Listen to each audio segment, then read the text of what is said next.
राधे राधे, सत श्री अकाल, नमस्कार। कैसे हैं आप सब? आशा करता हूँ आप सभी काफ़ी अच्छे होंगे और मैं शिशिर रोज़ की तरह स्वागत करता हूँ आपके अपने यूट्यूब चैनल शिशिर की पाठशाला में। तो बीपीएससी टीआरई 2.0, ठीक है, बीपीएससी टीआरई 2.0 जिनका भी एग्ज़ाम है, ठीक है, ये बहुत इंपॉर्टेंट सीरीज कम से कम 10 से 15-20 वीडियो डालूंगा और हर चैप्टर हर टॉपिक से 1 से 2 क्वेश्चन आपको मिलेंगे, ठीक है। तो बहुत इंपॉर्टेंट सेशन होने वाला है, ज़रूर देखिएगा। तो ये महावीर स्वामी, ठीक है, ये जो हमारा पहला टॉपिक है हिस्ट्री का है, महावीर स्वामी जैन धर्म से रिलेटेड, ठीक है। स्वामी जैन धर्म इसमें पढ़ेंगे हम पूरा और एकदम शॉर्ट वे में पूरी इंपॉर्टेंट चीज़ें मैं कंप्लीट करा दूंगा, ठीक है। जैन धर्म का इसमें कंप्लीट हो जाएगा पूरा, तो ज़रूर देखिएगा वीडियोस। चलिए इसको समझ लीजिए। 7 से 8 मिनट में डोज है ये एग्ज़ाम के लास्ट टाइम पे। तो चलिए स्टार्ट करते हैं जैन धर्म। तो जैन धर्म की बात करें तो जैन धर्म के संस्थापक कौन थे? तो ऋषभदेव थे, ठीक है। और जैन धर्म के प्रथम तीर्थकार अगर पूछे तो भी ऋषभदेव थे, ठीक है। और उन्हें आदिनाथ वृषभनाथ भी कहा जाता था। तो अगर ऋषभदेव को क्या क्या किस नाम से पुकारा जाता था? आदिनाम वृषभनाथ। जैन धर्म में कुल कितने तीर्थकार थे? तो जैन धर्म में कुल 24 तीर्थकार थे, ठीक है, तीर्थकार। 23वें तीर्थकार कौन था? 23वें तीर्थकार पार्श्वनाथ थे। तो इम्पॉर्टेंट है ये। 23वें तीर्थकार कौन थे? पार्श्वनाथ थे। इनका जन्म काशी में हुआ था। तो इनका जन्म कहाँ हुआ था? पार्श्वनाथ का काशी में हुआ था। और इनके पिता का नाम था अश्वसेन, जो कि काशी के राजा थे। उन्हें ज्ञान की प्राप्ति सम्मेद पर्वत पर हुई थी। जो पार्श्वनाथ थे, इनको ज्ञान की प्राप्ति कहाँ हुई थी? सम्मेद पर्वत पर हुई थी। इन्होंने 4 महाव्रत की शिक्षा दी। जो पार्श्वनाथ जी थे, इन्होंने 4 महाव्रत की शिक्षा दी। तो पहला कौन था? सत्य था, दूसरा अहिंसा था, तीसरा अस्तेय था और चौथा अपरिग्रह। तो याद रखिएगा, इंपॉर्टेंट है। 4 महाव्रत दी। पहला है सत्य, दूसरा है अहिंसा, तीसरा है अस्तेय और चौथा अपरिग्रह।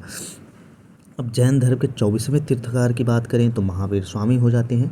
23वें पार्श्वनाथ थे, ठीक है। महावीर स्वामी को जैन धर्म का वास्तविक संस्थापक माना जाता है। तो अगर एग्जाम में क्वेश्चन पूछता है कि जैन धर्म के वास्तविक संस्थापक कौन थे, तो महावीर स्वामी। आगे चलते हैं। उनका जन्म 540 ईसा पूर्व, कुछ जगह 499 ईसा पूर्व माना गया है। तो इनका जन्म जो हुआ था महावीर स्वामी का 540 ईसा पूर्व हुआ है और कुंडग्राम वैशाली में हुआ था। तो महावीर स्वामी का जन्म कहाँ हुआ था? गांव कुंडग्राम वैशाली में हुआ था। इनके पिता का नाम क्या था? सिद्धार्थ नाम था, जो कि ज्ञातक कुल के प्रधान थे, मुखिया थे। उनकी माता त्रिशला थी, ठीक है, जो कि लिच्छवी गणराज्य की राजकुमारी थी। तो इनके पिता का नाम क्या था? सिद्धार्थ था, ये ज्ञातक कुल के प्रधान थे। और इनकी माता का नाम त्रिशला था, जो कि लिच्छवी गणराज्य की राजकुमारी थी। आगे चलते हैं। इनकी पत्नी क्या नाम था भाई? तो महावीर स्वामी की पत्नी का नाम यशोदा था। उनकी पुत्री का नाम प्रियदर्शनी अनुजा था, ठीक। उनके दामाद का नाम जमाली था। जमाली इंपॉर्टेंट है, क्वेश्चन पूछ सकता है। इनके दामाद का नाम क्या था? महावीर स्वामी का नाम जमाली था। इन्होंने 30 वर्ष की किस वर्ष की आयु में गृह त्याग किया? 30 वर्ष की आयु में गृह त्याग कर दिया। 12 वर्षों के कठोर तप के बाद 42 वर्ष की आयु में उन्हें कैवल्य ज्ञान की प्राप्ति जिरम्भिक ग्राम में ऋजुपालिका नदी के तट पर साल वृक्ष के नीचे हुई। तो माय डियर फ्रेंड्स, कितने 30 वर्ष की आयु में यह गृह त्याग करते हैं और 12 वर्ष कठोर तपस्या करते हैं। उसके बाद 42 वर्ष के हो जाते हैं। उसके बाद ही उन्हें कैवल्य, जिसको हम ज्ञान की प्राप्ति होती है, कहाँ पे होती है? जिरम्भिक, गाँव का नाम जिरम्भिक रहता है और ऋजुपालिका नदी रहती है। और किस वृक्ष के नीचे? साल वृक्ष के नीचे। आइए चलते हैं। जैन धर्म के त्रिरत्न कौन कौन से थे?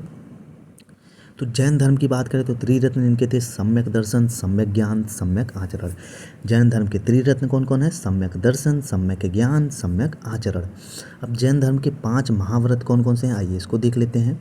तो 5 महाव्रत पूछे तो सत्य मतलब झूठ नहीं बोलना, अहिंसा का मतलब हिंसा नहीं करना, अस्तेय का मतलब चोरी नहीं करना, अपरिग्रह का मतलब धन का संग्रह नहीं करना और ब्रह्मचर्य का मतलब इंद्रियों को वश में करना, ठीक है। सत्य, अहिंसा, अस्तेय, अपरिग्रह और ब्रह्मचर्य का मतलब है, आपको समझ में आ गया होगा। अब 5वां महाव्रत ब्रह्मचर्य महावीर स्वामी द्वारा प्रतिपादित किया गया।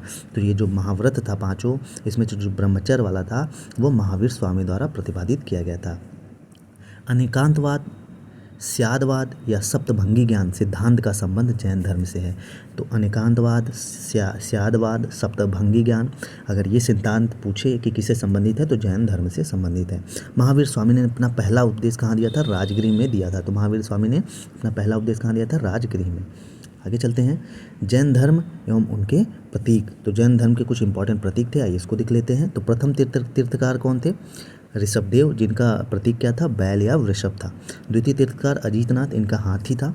पार्श्वनाथ का सर्प था। और महावीर स्वामी जी का इंपॉर्टेंट है, ठीक है, सिंह था। तो महावीर स्वामी का सिंह था, पार्श्वनाथ का सर्प था, बैल किसका था? ऋषभदेव का, इंपॉर्टेंट है, ठीक है। अब आगे चलते हैं। जैन संगीतियाँ, वेरी इंपॉर्टेंट, ठीक है। जैन संगीतियाँ कब और कहाँ हुई? बहुत इंपॉर्टेंट है, ठीक है, जरूर देखिएगा। प्रथम 320 कहाँ पे हुआ था? पहला पाटलिपुत्र बिहार में हुआ था, ये इंपॉर्टेंट है, ठीक है। चंद्रगुप्त उस समय शासक कौन था? चंद्रगुप्त मौर्य थे। और अध्यक्ष, ये इतना नहीं पूछता, दिगंबर एवं श्वेतांबर में जैन धर्म का विभाजन, जैन धर्म के 12 अंगों का संकलन इसी में होता है, प्रथम समितियाँ में, ठीक है। समितियाँ हैं ये, संगीतियाँ नहीं है, ठीक है। तो दिगंबर और श्वेतांबर में जैन धर्म का विभाजन होता है, पाटलिपुत्र में पहला होता है। शासक कौन रहता है? चंद्रगुप्त मौर्य। और दूसरा वल्लभी गुजरात में होता है, दूसरा। द्वितीय समिति कहाँ होती है? वल्लभी गुजरात में होती है। अध्यक्ष इसके कौन रहते हैं? देवर्धि क्षमाश्रमण रहते हैं। जैन धर्म ग्रंथों का अंतिम संकलन रहता है, ठीक है। इसमें आगे चलते हैं, ये लास्ट पार्ट है, ठीक है। पहले ही बता दिया मैंने कि ये सारी चीज़ें, ठीक है। महावीर स्वामी की मृत्यु की बात करें तो महावीर स्वामी की मृत्यु कब हुई थी? 468 ईसा पूर्व में हुआ था, 72 वर्ष की आयु में। कहाँ? पावापुरी में। तो महावीर स्वामी की मृत्यु कहाँ हुई थी? पावापुरी में हुई थी। और जैन धर्म का विभाजन प्रथम जैन संगीत में श्वेतांबर एवं दिगंबर के रूप में हो गया। तो जैन धर्म का विभाजन किस में होता है? प्रथम जैन समिति में, ठीक है। समिति में श्वेतांबर और दिगंबर के रूप में हो जाता है। दिगंबर का मतलब होता है भद्रबाहु ने नेतृत्व प्रदान किया। जो दिगंबर थे, इनको भद्रबाहु जो थे, इनका नेतृत्व, लीडरशिप रहते हैं। और इसमें परिवर्तन को स्वीकार नहीं करते हुए पूर्ण नग्नता एवं कठोरता को अपनाया गया। तो इसमें क्या हुआ कि मतलब परिवर्तन जो है वो अपनाना नहीं चाहिए, इसमें माना गया। और जो नग्नता और कठोरता जो है इसमें अपनाया गया दिगंबर में। श्वेतांबर की बात करें तो इसका स्थूलभद्र ने लीडर, इसके लीडर कौन थे? श्वेतांबर के स्थूलभद्र, और दिगंबर के भद्रबाहु। इसमें श्वेत वस्त्र पहनने की परंपरा थी। तो श्वेतांबर मतलब सफ़ेद होता है।